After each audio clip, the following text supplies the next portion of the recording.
Suma Teológica, parte segundo AE. Cuestión 180. La vida contemplativa. Vamos a tratar, a continuación, de la vida contemplativa. Sobre esto se plantean 8 problemas. ¿Pertenece la vida contemplativa solo al entendimiento o también a la voluntad? Pertenecen a la vida contemplativa las virtudes morales. ¿Consta la vida contemplativa de un solo acto o de varios? Pertenece a la vida contemplativa la consideración de cualquier verdad. ¿Puede la vida contemplativa del hombre, en el estado presente, llegar hasta la visión de Dios? De los movimientos de la contemplación mencionados por Dionisio en el capítulo 4 de Divinis Nominibus, del deleite de la contemplación, de la duración de la contemplación. Artículo 1. ¿Está la vida contemplativa relacionada solo con el entendimiento y no con la voluntad? Lat.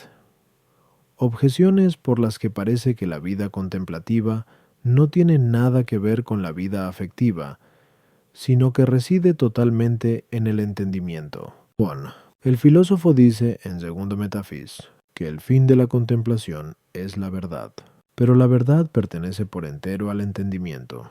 Luego parece que la vida contemplativa se da totalmente en el entendimiento.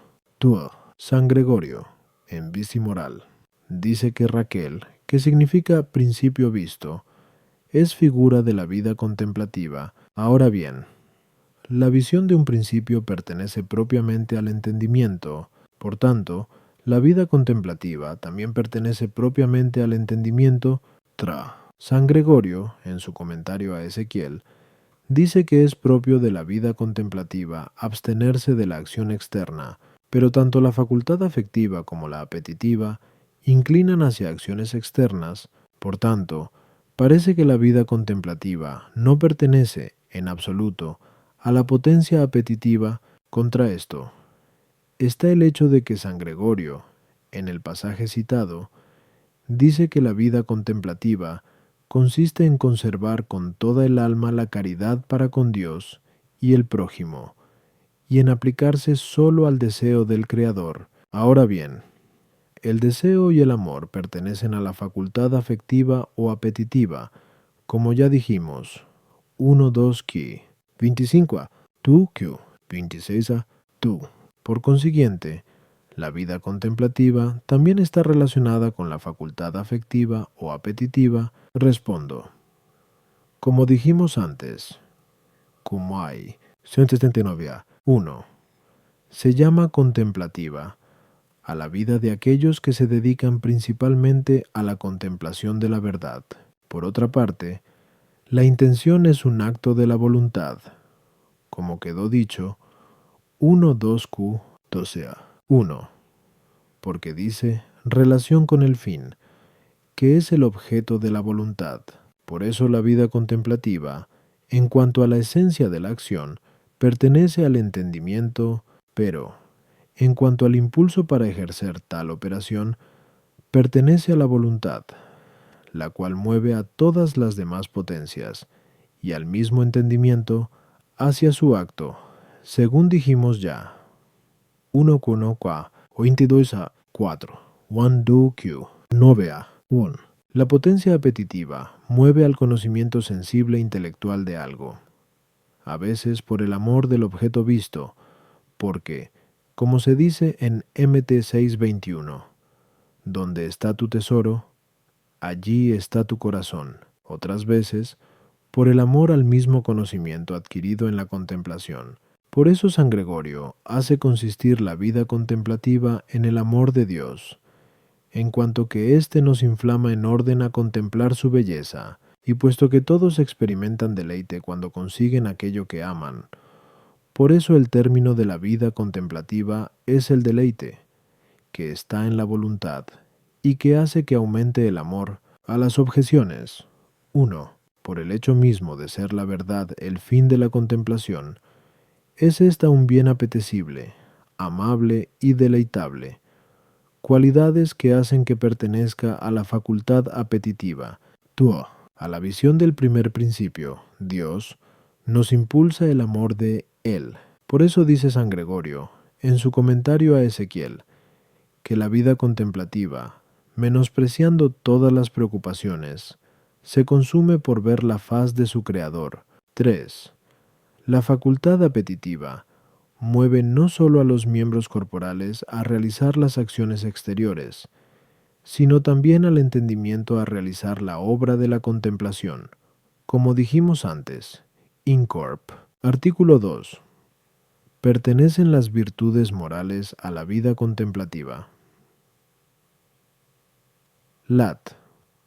Objeciones por las que parece que las virtudes morales pertenecen a la vida contemplativa. 1. San Gregorio, en su comentario a Ezequiel, dice que la vida contemplativa consiste en conservar la caridad para con Dios y el prójimo, pero todas las virtudes morales, sobre cuyos actos hay preceptos legales, se reducen al amor de Dios y del prójimo, ya que el amor es la plenitud de la ley, como se dice en Rom 13:10. Por consiguiente, parece que las virtudes morales pertenecen a la vida contemplativa. 2. La vida contemplativa se ordena principalmente a la contemplación de Dios, pues dice San Gregorio, en el comentario a Ezequiel, que, menospreciando todas las preocupaciones, se consume por ver la faz de su Creador. Pero nadie puede llegar a esto sino mediante la limpieza producida por las virtudes morales, puesto que en Mt 5:8 se dice, Bienaventurados los limpios de corazón, porque verán a Dios. Y en Heb 12:14 se dice, Procurad la paz con todos, y la santidad, sin la cual nadie verá a Dios. Parece, por tanto, que las virtudes morales pertenecen a la vida contemplativa.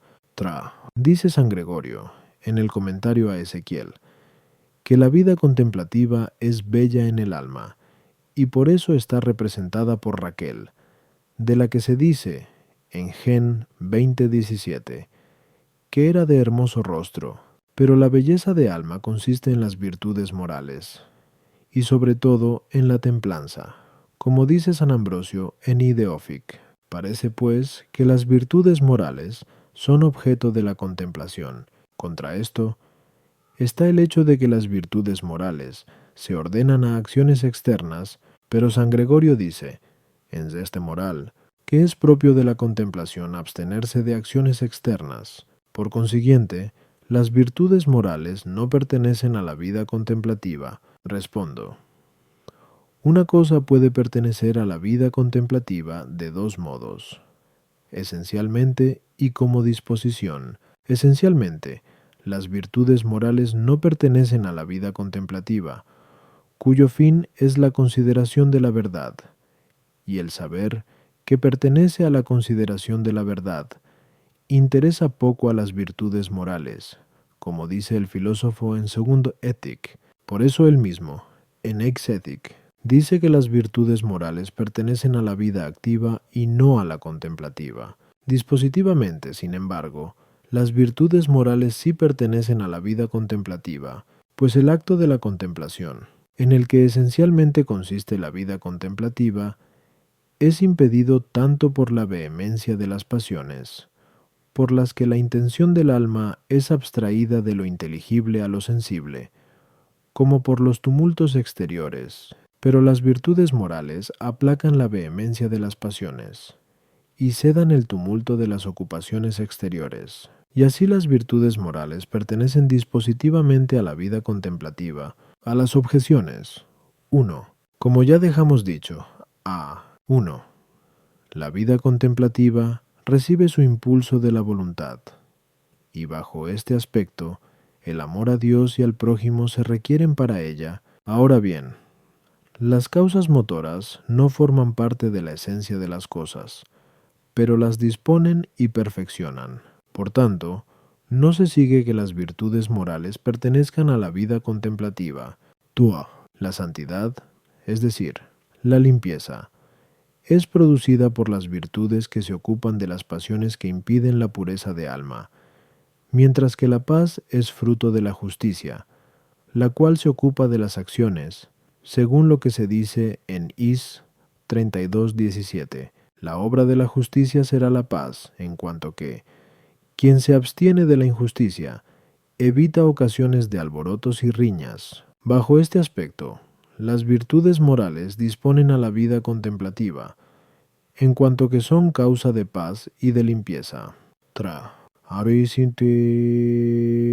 la belleza, como ya dijimos, Q son 45. 2. Consiste en cierto esplendor y debida proporción, pero ambos se hallan radicalmente en la razón, a la cual pertenece ordenar en las cosas la claridad y la proporción. Por eso se da la belleza en la vida contemplativa, que consiste en un acto de la razón. De ahí que en SAP 8,2 se diga de la contemplación de la verdad: me enamoré de su belleza. En las virtudes morales, por su parte, se halla una belleza participada, en cuanto que participan del orden de la razón, de un modo especial la templanza, que reprime las concupiscencias que más impiden la luz de la razón. De ahí que la virtud de la castidad haga al hombre especialmente apto para la contemplación, dado que los placeres venéreos son los que más arrastran a la mente hacia lo sensible, como dice San Agustín en sus soliloquios. Artículo 3. ¿Consiste la vida contemplativa en diversos actos? Lat. Objeciones por las que parece que la vida contemplativa consiste en diversos actos. Juan. Ricardo de San Víctor distingue entre contemplación, meditación y pensamiento, pero los tres parece que pertenecen a la vida contemplativa. Luego parece que ésta se compone de diversos actos. El apóstol dice en 2 Cor 3:18: todos nosotros, a cara descubierta, contemplando la gloria del Señor como en un espejo, nos transformamos en la misma claridad, pero esto pertenece a la vida contemplativa. Luego, además de los tres actos ya dichos, también la especulación pertenece a la vida contemplativa. San Bernardo dice, en su obra De Concit, que la primera y más alta contemplación consiste en admirar la majestad. Ahora bien, la admiración, según San Juan Damasceno, se considera como una especie de temor. Por consiguiente, parece que se requieren muchos actos en la contemplación. Más todavía, también se dice que pertenecen a la vida contemplativa la oración, la lectura y la meditación. También pertenece el acto de escuchar, pues María, en la que está significada la vida contemplativa, según dice Lic 10:39, sentada a los pies del Señor, escuchaba sus palabras. Parece pues que la vida contemplativa exige varios actos.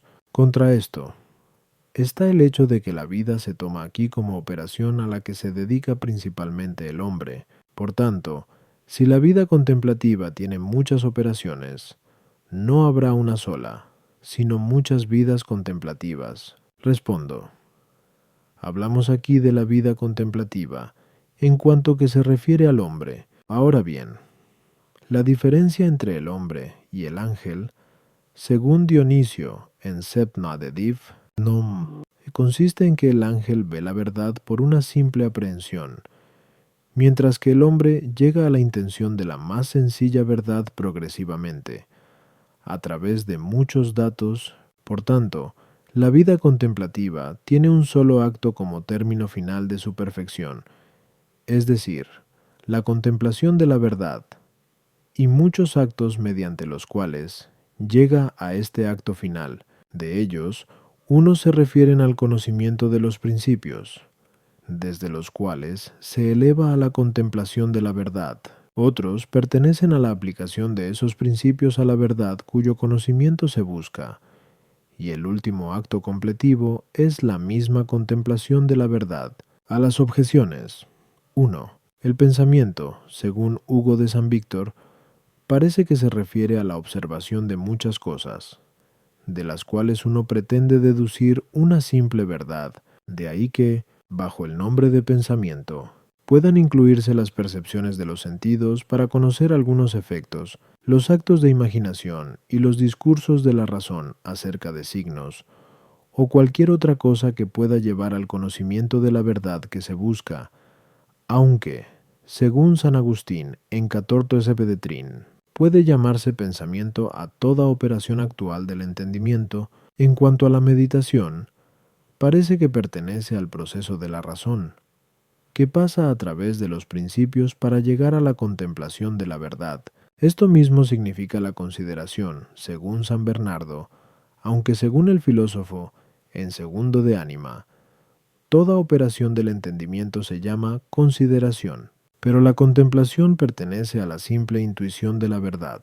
Por eso dice el mismo Ricardo de San Víctor que la contemplación es la intuición penetrante y libre del objeto, mientras que la meditación es el trabajo del espíritu, ocupado en la búsqueda de la verdad, y pensamiento es la reflexión del espíritu, pronto a la divagación.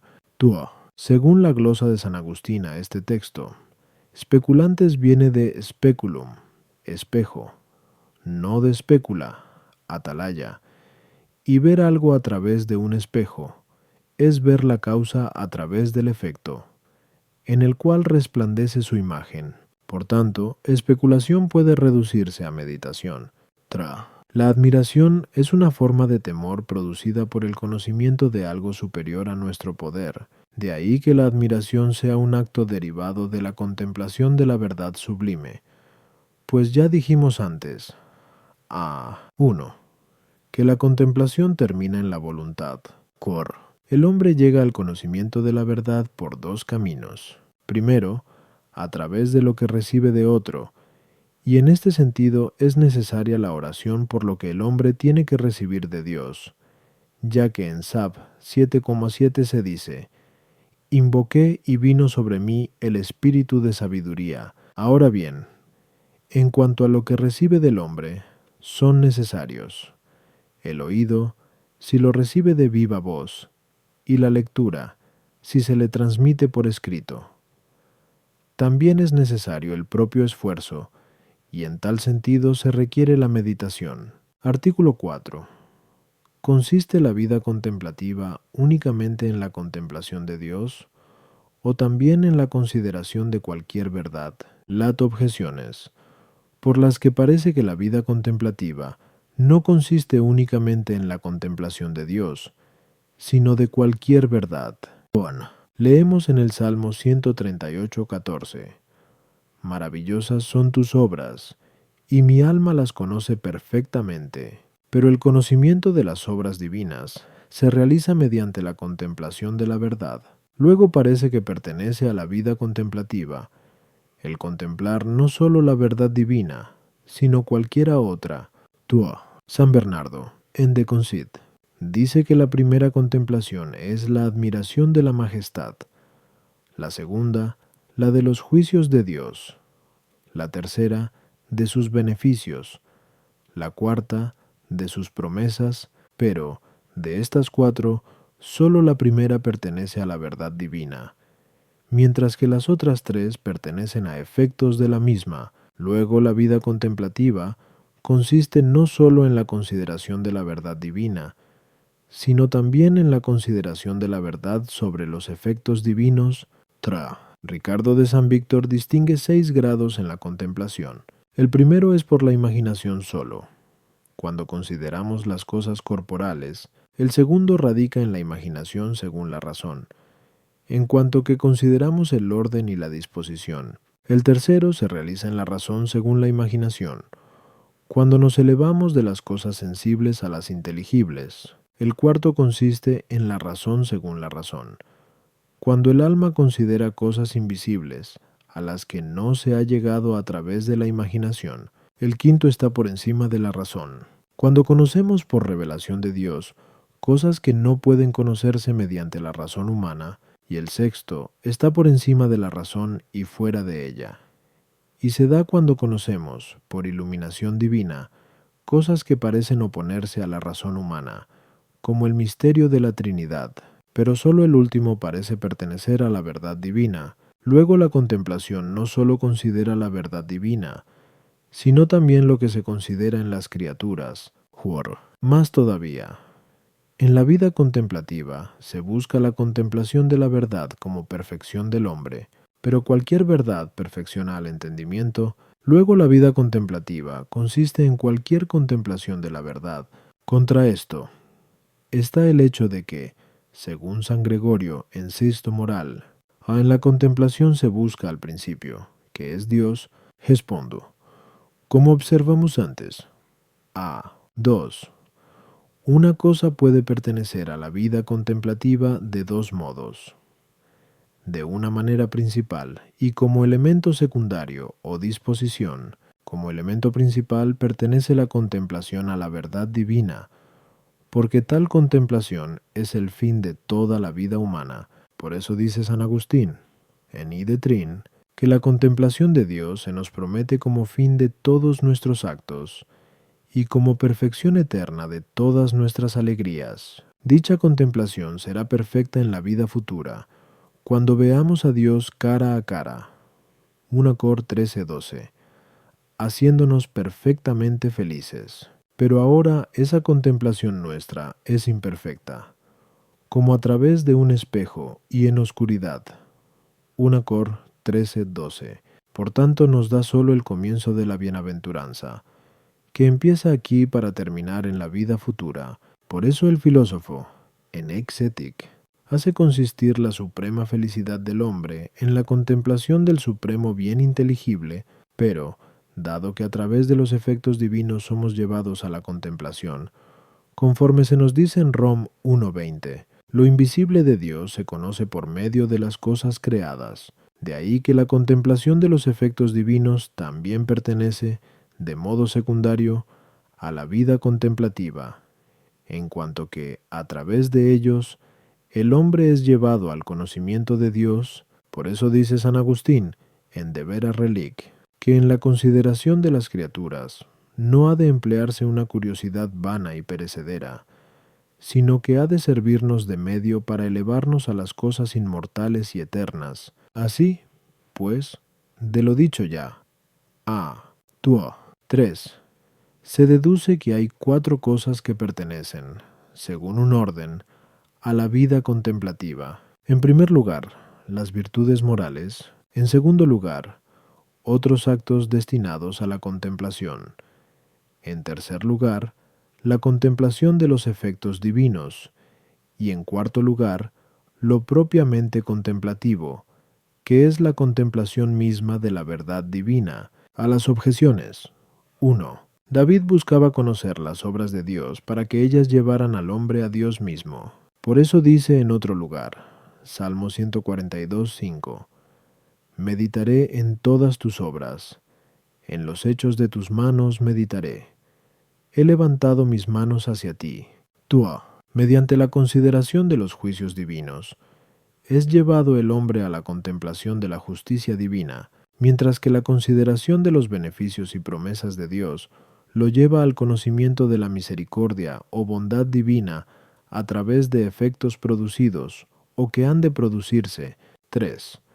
Aquellos 6 grados de contemplación designan los grados mediante los cuales se asciende a la contemplación de Dios a través de las criaturas. En efecto, en el primer grado figura la percepción de las cosas sensibles. En el segundo, el paso de lo sensible a lo inteligible. En el tercero se juzga lo inteligible a través de lo sensible. En el cuarto figura la consideración absoluta de las cosas inteligibles, a las cuales se llega a través de lo sensible. En el quinto está la contemplación de lo inteligible, que la razón no puede hallar a través de las cosas sensibles, pero sí por medio de la razón misma.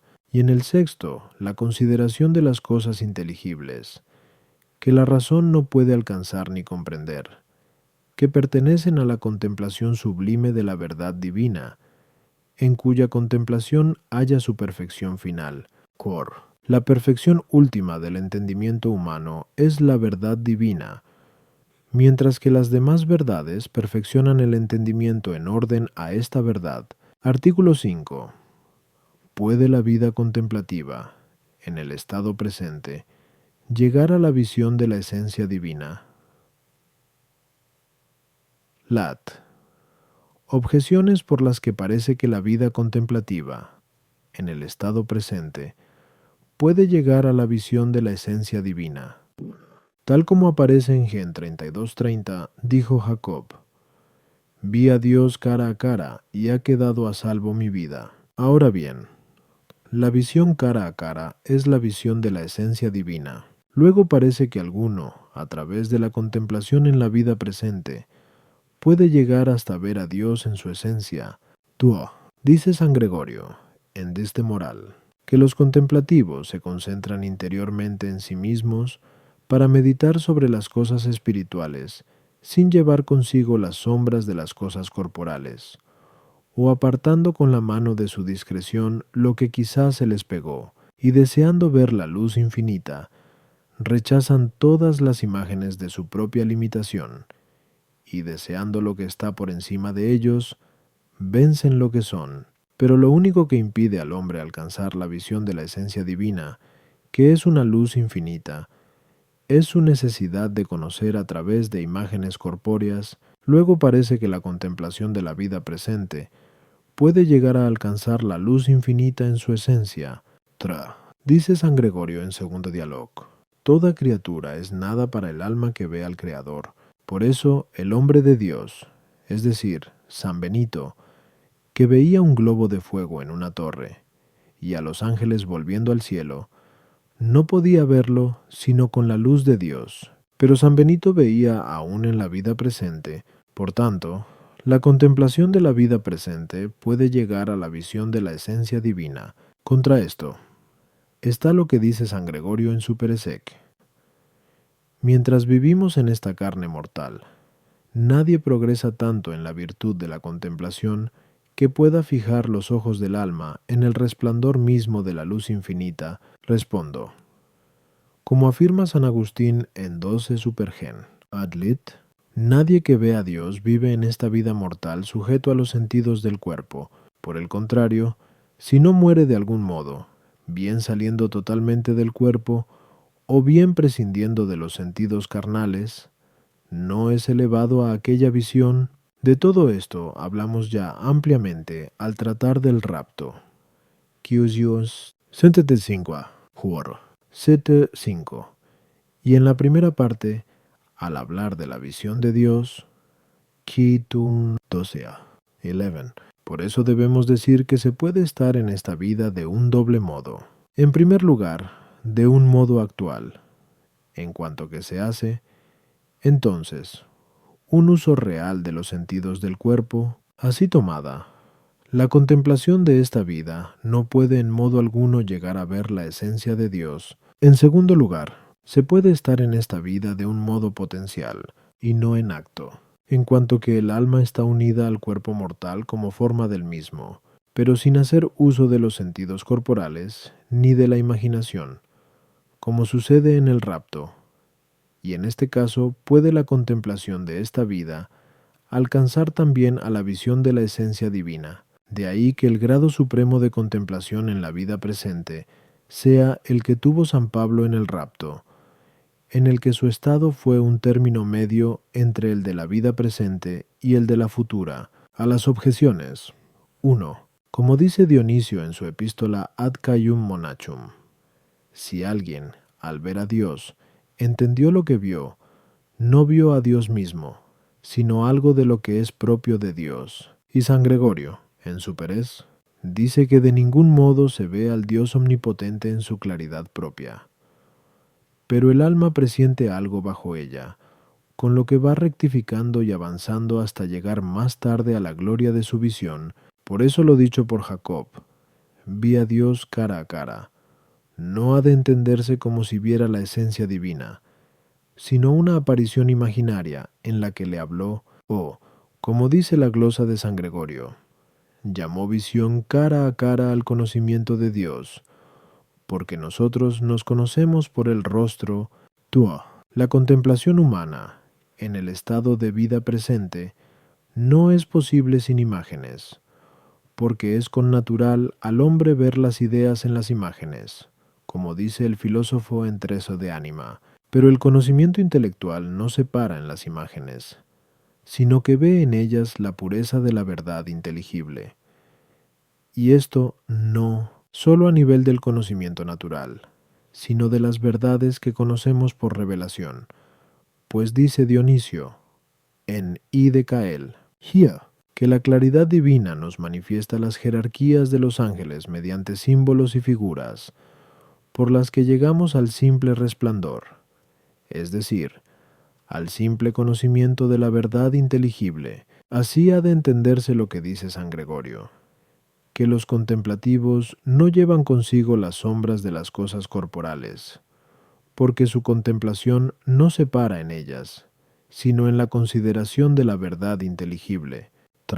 De esas palabras de San Gregorio no se deduce que San Benito, en aquella visión, viera la esencia divina, sino que quiere indicar que, dado que, a quien ve al Creador, toda criatura le parece poca cosa, cualquier cosa puede ser vista fácilmente a través de la luz divina. Por eso añade, en efecto, por poco que haya visto de la luz del Creador, todo lo creado le parece pequeño. Artículo 6.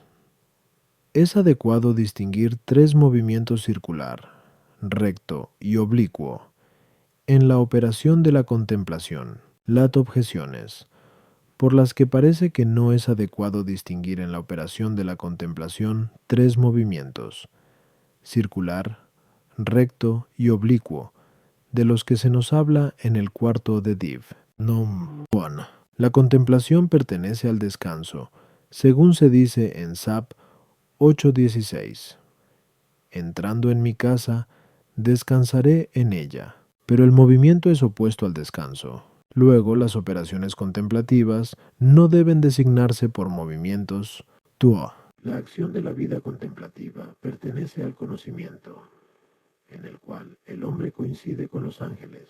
Pero Dionisio señala, en los ángeles, estos movimientos de distinta manera, que en el alma, ya que dice que el movimiento circular de los ángeles se realiza mediante iluminaciones de lo bello y lo bueno, mientras que en el alma lo hace consistir en varias cosas. La primera, el recogimiento del alma de las cosas exteriores en sí misma.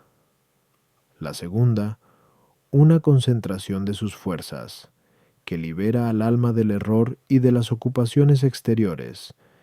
Y la tercera, la unión a lo que es superior a ella. También describe de distinta forma el movimiento recto en ambos casos, ya que hace consistir el movimiento recto del ángel en ordenarse a la providencia de los seres a él encomendados, mientras que el del alma lo hace consistir en dos cosas: en el recogimiento hacia sí misma y en la elevación de las cosas externas a la simple contemplación.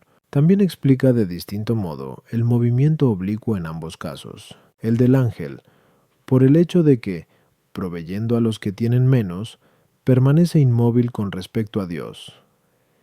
En el alma, en cambio, lo hace consistir en que ésta es iluminada de un modo racional, pero oscuro, por el conocimiento divino.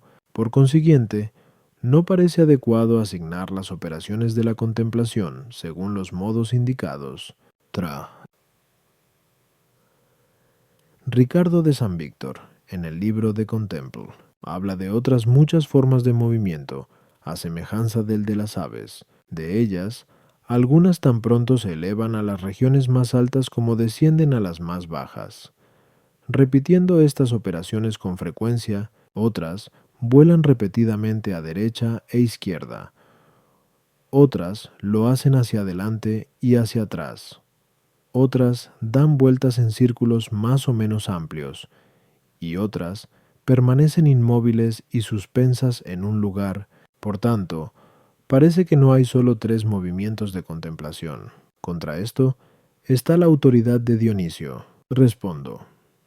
Como ya comentamos antes, Kuti Sentetentrovia 3. La operación del entendimiento, en la que consiste esencialmente la contemplación, se llama movimiento en cuanto que el movimiento es un acto del ser perfecto, como dice el filósofo en 13 de Ánima. En efecto, dado que llegamos al conocimiento de los objetos inteligibles mediante los sensibles, y las operaciones sensibles no se realizan sin movimiento, de ahí que también las operaciones inteligibles se describan como movimientos y podamos dividirlas según las semejanzas que tengan con los distintos movimientos. Ahora bien, entre los movimientos corporales, el primero y el más perfecto es el local, como se demuestra en Beta-Physik. Por eso las operaciones del entendimiento se dividen principalmente por semejanza con él. El movimiento local presenta tres formas. Anular, por el que uno se mueve de un modo uniforme alrededor de un centro. Recto, por el que va directamente de un punto a otro. Y oblicuo, término medio entre ambos. Por eso, en las operaciones de la inteligencia, la que es perfectamente uniforme se compara con el movimiento circular. La operación según la cual se va de una verdad a otra se compara con el movimiento rectilíneo. Y la operación que tiene uniformidad y, al mismo tiempo, paso a otra verdad, se compara con el movimiento oblicuo. A las objeciones. 1. Los movimientos corpóreos externos se oponen al reposo de la contemplación, que consiste en estar ajeno a ocupaciones externas. Pero el movimiento que implican las operaciones de la inteligencia forma parte del mismo reposo. 2. El hombre conviene con los ángeles en tener entendimiento de una manera genérica, pero la facultad intelectiva del ángel es mucho más excelente que la del hombre. Por consiguiente, hay que asignar estos movimientos de distinta manera a los ángeles y a las almas, según la diferente uniformidad.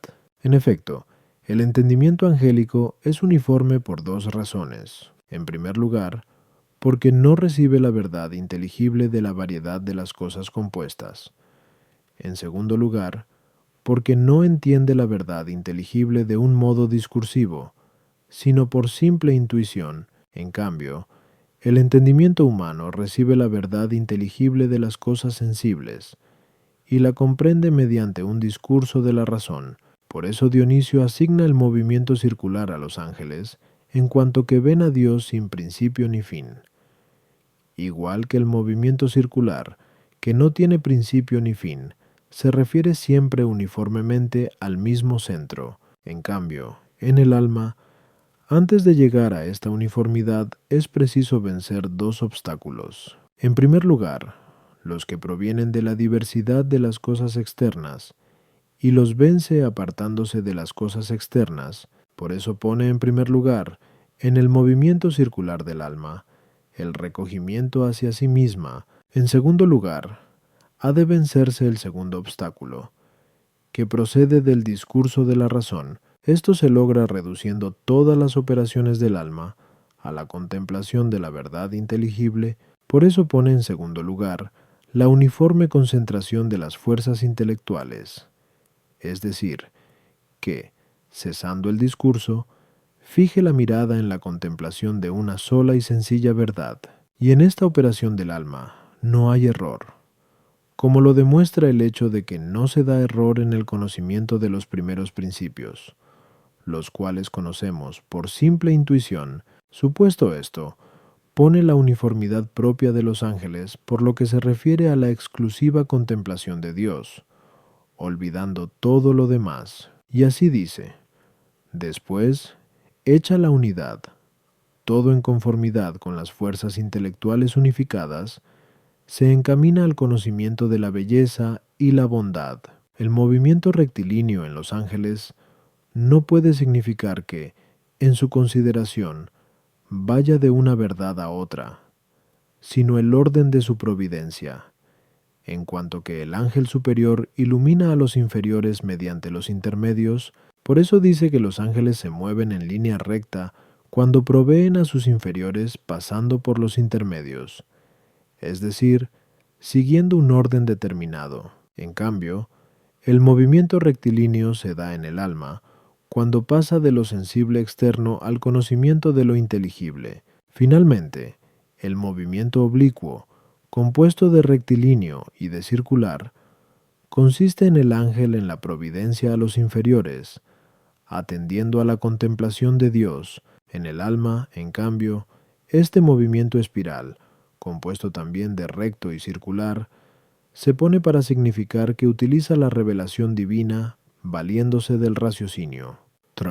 Todas aquellas formas de movimiento, sea hacia arriba o hacia abajo, hacia adelante o hacia atrás, a la derecha o a la izquierda y en diversos círculos, pueden clasificarse bajo el movimiento rectilíneo u oblicuo. En efecto, todos significan el discurso de la razón. Según éste sea del género a la especie o del todo a la parte, tendremos, como él mismo dice, movimiento hacia arriba o hacia abajo. Si va de las causas a los efectos, movimiento hacia adelante o hacia atrás. Si es según los accidentes más o menos próximos al objeto, tendremos movimiento circular, pero cuando el discurso de la razón pasa de lo sensible a lo inteligible, sin salir del orden natural, tenemos movimiento rectilíneo.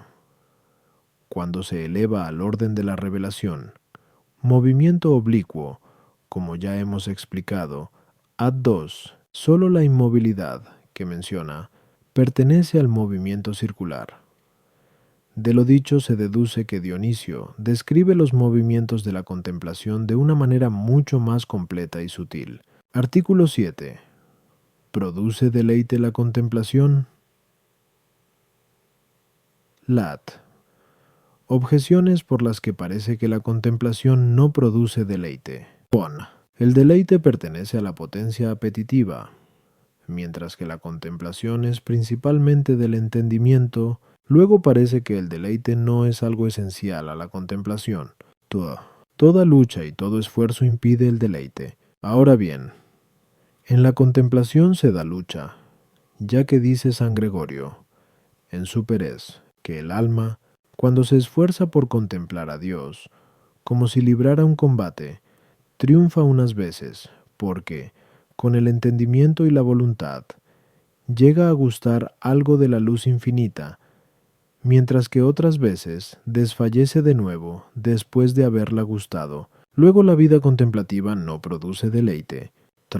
El deleite es efecto de la operación perfecta, como se dice en Ex Ethic, pero la contemplación de esta vida es imperfecta, como se dice en 1 Cor 13:12. Ahora vemos por un espejo y oscuramente, por tanto, parece que la vida contemplativa no produce placer. Más todavía, una herida corporal impide el deleite, pero la contemplación produce herida corporal, y por eso se nos dice en Gen 32:30 que Jacob, después de haber dicho, he visto al Señor cara a cara, iba cojeando del muslo, porque Dios se lo había tocado y dejado seco. Luego parece que no se da deleite en la vida contemplativa. Contra esto, está el hecho de que se dice de la contemplación, en Sab 8:16. No es amarga su conversación ni dolorosa su convivencia, sino alegría y gozo. Y San Gregorio dice, en su Peresec, que la vida contemplativa es una dulzura muy agradable. Respondo, la contemplación puede ser deleitable bajo un doble aspecto. En primer lugar, por razón de la misma operación, porque para cada uno resulta agradable la operación que le es conveniente por su propia naturaleza o por costumbre. Ahora bien, la contemplación de la verdad es propia del hombre según su naturaleza. Por ser animal racional, por eso todos los hombres desean naturalmente saber y, por consiguiente, encuentran deleite en el conocimiento de la verdad, sobre todo aquellos que poseen el hábito de sabiduría y de ciencia, que trae como consecuencia el poder contemplar sin dificultad. En segundo lugar, la contemplación se hace deleitable por parte del objeto, en cuanto que se contempla una cosa amada, como sucede en la visión corporal, que es deleitable no sólo porque ya lo es el acto mismo de ver, sino también por ver a una persona querida. Por tanto, dado que la vida contemplativa consiste principalmente en la contemplación de Dios, a la cual mueve la caridad, como dijimos antes, a 1, a 2 ad 1. Sigúese que en la vida contemplativa se da deleite no sólo por razón de la contemplación misma, sino por razón del amor divino, en ambos casos, el deleite supera a todo deleite humano, ya que el deleite espiritual es superior al carnal, como ya dijimos, 1-2 Ki, 31a, 5. Al hablar de las pasiones, y el amor mismo con el que Dios es amado en la caridad es superior a todo amor. Por eso se dice en el Salmo 33:9, Gustad y ved cuán suave es el Señor. A las objeciones. 1. La vida contemplativa, aunque consiste esencialmente en el entendimiento, tiene su principio en la voluntad, en cuanto que el amor de Dios impulsa a la contemplación, y dado que el fin corresponde al principio, de ahí que el término y el fin de la vida contemplativa haya que buscarlo en la voluntad, en cuanto que se encuentra deleite en la visión del objeto amado, y el deleite del objeto visto enciende más ese amor. Por eso dice San Gregorio, en su Peresec, y que cuando se ha visto a quien se ama, se enciende más ese amor. Y esta es la perfección última de la vida contemplativa, que no solo se ve, sino que también se ama la verdad divina.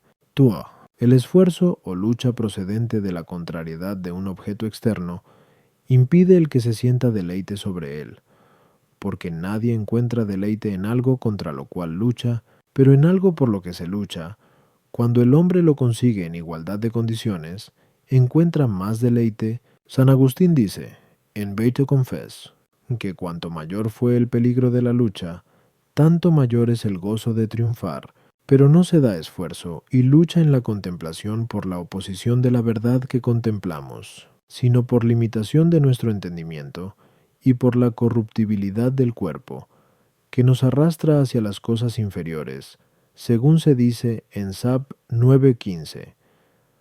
El cuerpo corruptible agrava al alma, y la morada terrestre oprime la mente pensativa. Por eso, cuando el hombre llega a la contemplación de la verdad, la ama con más ardor, pero odia más la limitación debida a su cuerpo corruptible, hasta decir con el apóstol, Rom 7:24, Infeliz de mí, ¿quién me librará de este cuerpo mortal?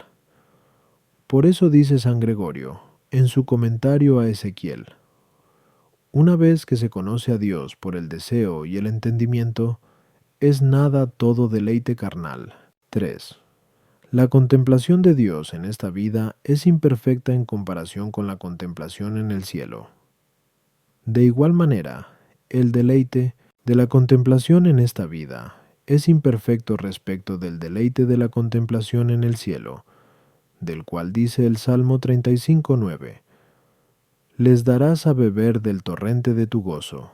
Pero la contemplación de lo divino que se da en esta vida, aunque imperfecta, es más deleitable que cualquiera otra contemplación, por muy perfecta que pueda ser, a causa de la excelencia del objeto contemplado. Por eso dice el filósofo en Ni de Partibus Animalium.